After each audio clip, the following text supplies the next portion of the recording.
თავი პრობლემა ზოგადად რაც ხდება პოლიტიკაში. ვიცი თამაშობ გრძელვადიან თამაშს. ზოგადად გრძელვადიან თამაშს თამაშობ. დღეს რო რაღაც ხდება, ხვდები რომ აი მაშინ დაიწყეს.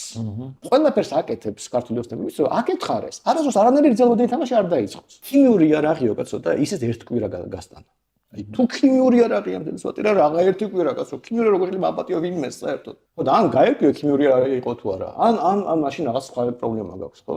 არაბებიო, სკოლებიო, რამდენი მარტო არჩევნების შემდეგ რამდენი თემა იყო, სადაც აფეთქდა ოპოზიციური ბაბლი და ერთი კვირა თუ არ გაგრძელდა. მთელი ტაქტიკა წამოვიდნენ, მარტივი ტაქტიკა. აქეთ გრძელვადიანი თამაშია, უზარმაზარი რესურსით, სუსი, ფული, ასე ისე. ფაქტობრივ მასშტაბში სურათის დანახვის შესაძლებლობა. ხო, შეუძლია დაგეგმო, რა ვიცი, ვიღაცა მოისყიდო, ვიღაცა დააშინო, რაღაცა ქნა, იგე?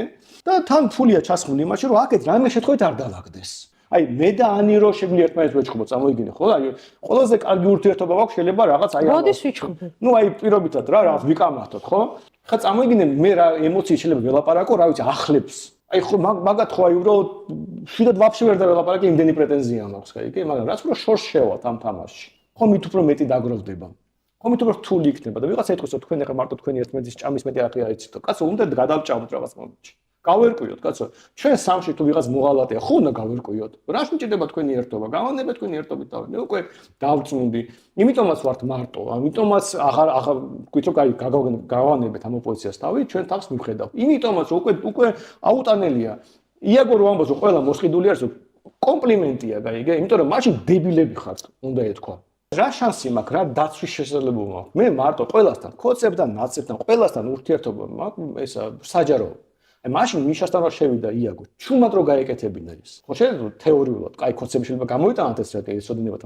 ხო კომპრომატი გამოვიდოთ. რატომ ხვდები მიშას ჩუმად? მაგრამ კონცეფცს რაღაცას რომ შეუთანხმდი რა ვიცი იმაზე. მე ხო პირველი რაც უთხარი მაშინ დინარაძეს როცა კოტენზე ლაპარაკობთ, რომ საჯარო იქნება ჩვენი შეთანხმებები. პირველი უბრალოდ ამით დავიწყე საუბარი. იმიტომ რომ მე არანაირ შეთანხმებაზე არ წავალ არავისთან, თუ ეს არ შეგვიძლია საჯარო თქვა. მე მარტო ეს რეცეპტი ვიცი. მე არ ვიცი მოსყიდული ხარ თუ სულელი ხარ თუ უბრალოდ შეცდომა დაუშვი და კარგი ადამიანი ცუდი ადამიანი, მაგრამ აი აგერ შეიკრიბოს ეს ხალხი. და ჩართონ ლაივი და დავიწყოთ ლაპარაკი. კაი, ვიღაცაზე კომპრომატი გამოვა, ვიღაცა აფეთქდება, ვიღაცა დაკარგავს რეიტინგს, ვიღაცა წააკვირდება, მაგრამ როდეს მე ხონდა გააკეთო ეს? ის კაცი თუ გეთამაშება გრძელვადიანად. შენ გეშინია რომ დღეს რამე სიმართლე უთხრა, იმიტომ რომ ვიღაცას ხშირ შემთხვევაში ყოველთვის ოპოზიციაში პოულობს გეგმა ბეს საკუთარი თავის გადარჩენის. მე არ მჯერა ერთობის მოღალატესთან. თუ მე ვიღაცას აი გონი ვარ მოღალატე, როგორ შეიძლება ჩვენ ერთიანი იყოს? ან მე თუ მგონია ვიღაც მოღალატე, როგორ შეიძლება გადაერთო მოღალატე? უბრალოდ მე ამჯერ არ არანაირი სანამ საჯარო დისკუსია არ შედგება და არ გაირჩევა ამბავი.